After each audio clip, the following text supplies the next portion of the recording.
আসসালামু আলাইকুম রহমতুল্লাহি ওবরকাতুহু।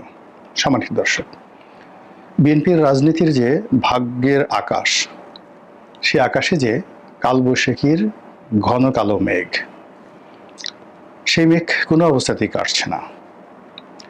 বিএনপির সৌভাগ্যের যে বৃহস্পতি বারবার নড়াচড়া করছে, দূর থেকে বিএনপিকে আকর্ষণ করছে এবং নানাভাবে যাকে বলা হয় বৃহস্পতির আনাগোনা বিএনপির যারা নেতাকর্মী দূর থেকে দেখছে।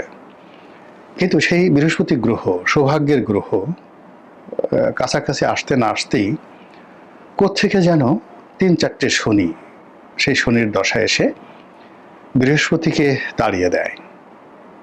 বিএনপির ভাগ্যের আকাশে পূর্ণিমার চাঁদ উঠে কোত্থেকে মেঘমালায় এসে সেই চাঁদকে আবার যাকে বলা হয় ডুবিয়ে দিয়ে যায়। ফলে গত একটি বছর ধরে আশা, নিরাশা, হতাশা, ক্রোধ, ক্ষোভ, অনিশ্চয়তা, চক্রান্ত থেকে শুরু করে আরো অনেক কিছুতে বিএনপি রীতিমতো বিধ্বস্ত হয়ে পড়েছে। আওয়ামী লীগ জমানাতে বিএনপির একটা ভয় ছিল, আতঙ্ক ছিল, এবং সেগুলো মোকাবেলা করার জন্য তাদের একটা মানসিক প্রস্তুতি ছিল। কিন্তু বর্তমান জমানাতে যে ভয়গুলো, সেগুলো হলো অজানা ভয়, আতঙ্কগুলো অজানা আতঙ্ক। সব কিছু আছে কিন্তু কোনো কিছু নেই। এ যেন সেই সিন্ধু কবিতার সেই পঙ্কুক্তির মতো, যে চারিদিকে এত জল তবু নাহি তৃষ্ণার অবধি, লবণাক্ত পানি খাওয়া যায় না। তো এটাকে সেই ফুটিয়ে তোলার জন্য কবি নজরুল যে শব্দমালাগুলো ব্যবহার করেছেন, অমর, অক্ষয়, সবকিছু চারিদিকে আছে কিন্তু গ্রহণ করা যাচ্ছে না। অবস্থা দৃষ্টি মনে হচ্ছে যে নির্বাচন যদি হয়ে যায় তাহলে বিএনপি 280টি সিট পেয়ে যাবে। নির্বাচন না হওয়ার কোনো কারণ নেই। নির্বাচনকে বাধাগ্রস্ত করার মতো যে শক্তি কোনো রাজনৈতিক দলের নেই, এবং রাষ্ট্র, প্রশাসন, যন্ত্র থেকে শুরু করে যা কিছু রয়েছে সবকিছুই এখন বিএনপির অনুগত। কিন্তু তারপরে হচ্ছে না, কোনো কিছুই হচ্ছে না। বিএনপি তার নেতাকর্মীদেরকে দমাতে পারছে না। বিএনপি যাদেরকে ভালোবাসে তাদেরকে সামনে এগিয়ে আনতে পারছে না। বিএনপি নেতাকর্মীদের যে লোভ, লালসা, কামনা বাসনা, তার সঙ্গে বিএনপি যারা ক্ষমতায় আনতে চায় দলকে, তাদের মধ্যে সমন্বয় হচ্ছে না। বিএনপির যারা খারাপ মানুষ, তারা নগদ যা পাও হাত পাতিয়া লও, এবং আজকের দিনটি তোমার জীবনের শেষ সুযোগ, কাজে যা পাও দুহাতে লুটে পুটে খাও। এই তথ্য এবং থিওরির বিপরীতে যারা দলকে ক্ষমতায় নিতে চান, দেশের রাষ্ট্র ক্ষমতায় অধিষ্ঠিত হতে চান, মানুষের মন জয় করতে চান, সেই দলের শীর্ষ যারা নেতৃবৃন্দ রয়েছেন, তারা প্রাণান্ত চেষ্টা করেও এই দলের বেয়াড়া, বেয়াদব, লোভী, অসৎ, দুর্নীতিপরায়ণ এদেরকে দমন করতে পারছেন না। বহু মানুষকে যাকে বলা হয় দল থেকে বহিষ্কার করা হয়েছে, কিন্তু এতে পরিস্থিতির উন্নয়ন হয়নি। দ্বিতীয়ত, বহুদিন ধরে যাদের সঙ্গে দলের কোনো সম্পর্ক নেই, যারা দলের পদ পদবি হোল্ড করেন না, কিন্তু একসময় হাওয়া ভবন ঘনিষ্ঠ ছিলেন, কিংবা একসময় প্রধানমন্ত্রী যখন বেগম খালেদা জিয়া ছিলেন, তার অফিস কেন্দ্রিক যে সিন্ডিকেটটি ছিল, নেতিবাচক সিন্ডিকেট, সেই সিন্ডিকেটের হর্তাকর্তা যারা ছিলেন, তারা এই বিএনপির এই দুর্বল, স্পর্শকাতর এবং সেন্সিটিভ যে জায়গাটি, এই জায়গাটিতে এবং এই সময়টিতে তারা অতীতের যে কোনো সময়ের চাইতে যে মহৎ তাণ্ডব শুরু করেছেন। তারা আন্ডারওয়ার্ল্ড নিয়ন্ত্রণ করছেন, চাঁদাবাজি, শেয়ার মার্কেট দখল, মানে সব কিছু বিএনপির নামে হচ্ছে, কিন্তু বিএনপির সঙ্গে তাদের কোনো যোগাযোগ নেই।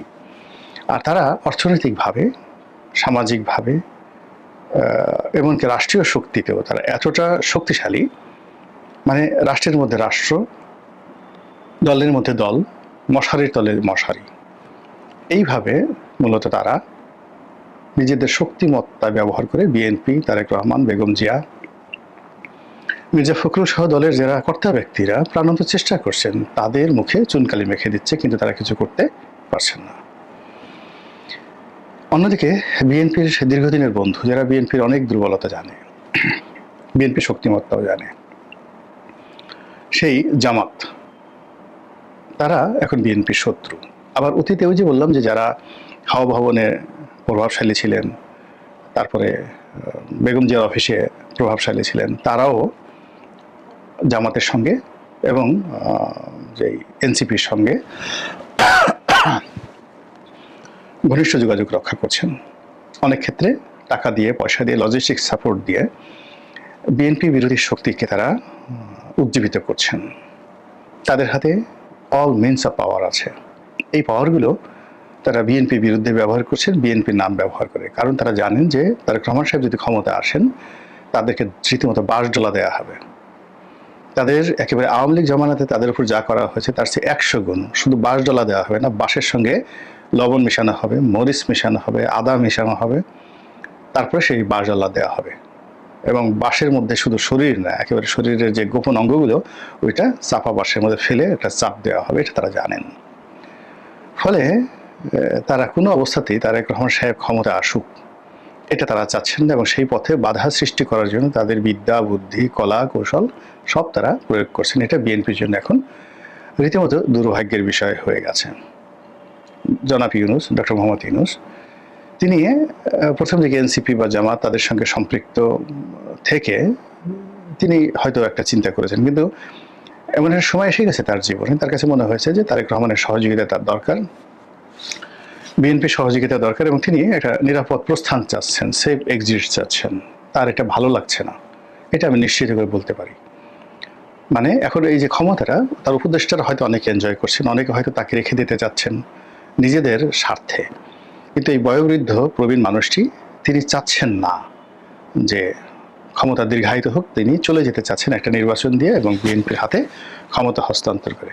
এই ব্যাপারে তিনি নিশ্চিত, এবং তার যারা ঘনিষ্ঠজন রয়েছেন তারাও একমত। আপনি দেখবেন যে এই সরকারের মধ্যে অনেকের চেহারা সুন্দর হয়ে গেছে, যারা সুন্দর হয়ে গেছে চেহারা, তারা ক্ষমতা এনজয় করছে। কিন্তু ওনার যারা ঘনিষ্ঠজন, আপনি যদি দেখেন ডক্টর মোহাম্মদ ইউনূস, ওনার যারা প্রেস সচিব আছেন বা প্রেস উইংসে ওনার যারা ঘনিষ্ঠজন আছেন, তাদের সবারই চেহারা খারাপ হয়ে গেছে। যাদের চেহারা খারাপ হয়ে গেছে ধরে নেন যে তারা ক্ষমতা উপভোগ করছেন এবং তারা চলে যেতে চান।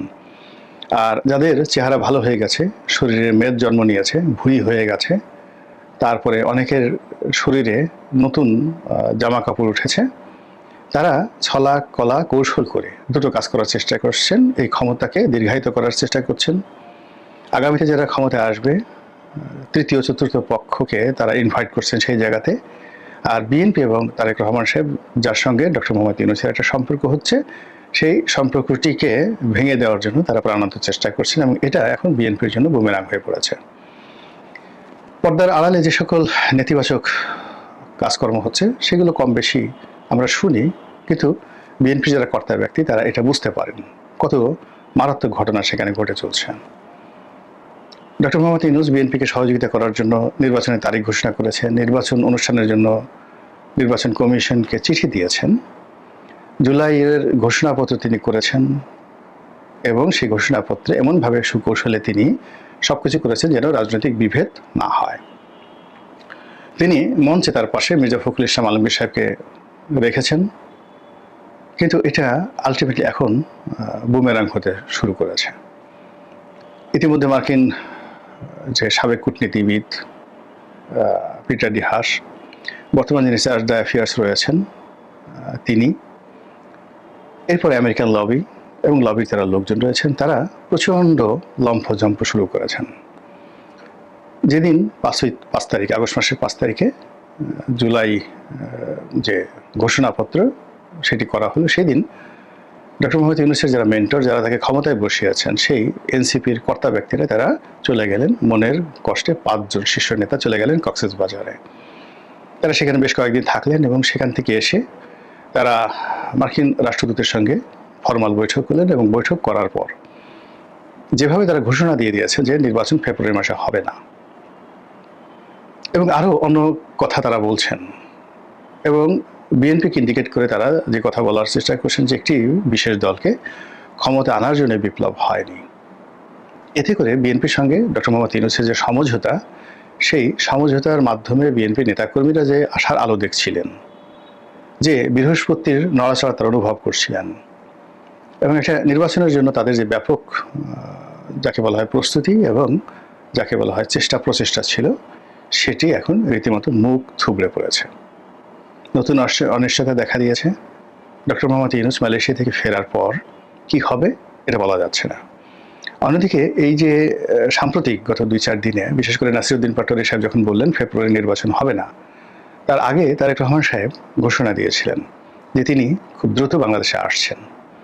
এখন এই যে ফেব্রুয়ারি মাসে নির্বাচন হবে না, এনসিপির পক্ষ থেকে এই ঘোষণার পর তারেক রহমান সাহেব নির্বাচন করার জন্য বাংলাদেশে আসবেন কি আসবেন না, আসলে কি হবে না আসলে কি হবে, এগুলো নিয়ে নানা রকম হিসাব শুরু হয়েছে। আর হিসাব যাই হোক না কেন সবকিছুই বিএনপির বিপক্ষে চলে গেছে।